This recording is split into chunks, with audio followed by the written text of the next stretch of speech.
Hello বন্ধুরা, welcome to my mini vlog. আবার চলে এসেছি তোমাদের সাথে একটা ছোট্ট ভ্লগ নিয়ে। সানভি একদম রেডি বাবার সাথে ম্যাচিং ড্রেস পরে ঘুরতে যাওয়ার জন্য। আমার ড্রেসটা ম্যাচিং না করলেও আমিও ছিলাম ওদের সাথে। যাই হোক, কোথায় গিয়েছিলাম? আমরা গিয়েছিলাম নরেন্দ্রপুরে স্মার্ট বাজারে শপিং করতে, না ঘুরতে। ওখানে গিয়ে আমরা এক চাইল্ডহুড ফ্রেন্ডের সাথে আমাদের দেখা হয়ে যায়। জানতে পারি ওর একটা টি স্টল রয়েছে যার নাম হাউস অফ টি, সাথে মকটেল কর্নারও।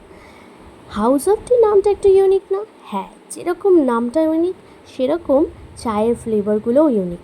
একদম হার্বাল টি, বিভিন্ন রকমের ফ্লেভারের হার্বাল টি। যারা এখনও হাউস অফ টিতে ভিজিট করনি তারা অবশ্যই ভিজিট করো, খুব ভালো লাগবে ওদের ইউনিক হার্বাল টিগুলো। আমি ওখানে গিয়ে মকটেল কাউন্টার থেকে অর্ডার দিয়েছিলাম মজিটো, যেটা ছিল ভীষণ রিফ্রেশিং। এই গরমে আর অন্য কিছু ভালো লাগছিল না। দেখতেই পাচ্ছ মেনুতে আরও অনেক কিছু আছে। সানভি ওখানে গিয়ে ভীষণ খুশি। বাবার সাথে বেরোলে ওরা আনন্দের আর ঠিকানাই থাকে না। তখন শুধু বাবা আর বাবা, মাকে তখন দরকারই নেই। যত বায়না সব বাবার সাথে। যাই হোক, সব কিছু মিলিয়ে আমরা ভীষণ মজা করেছি, একটা ছোট্ট টাইম কাটিয়েছি। এরপরে বাড়ির উদ্দেশ্যে বেরিয়ে পড়লাম। সানভি তো ভীষণ খুশি আছে ঘুরতে বেরিয়ে।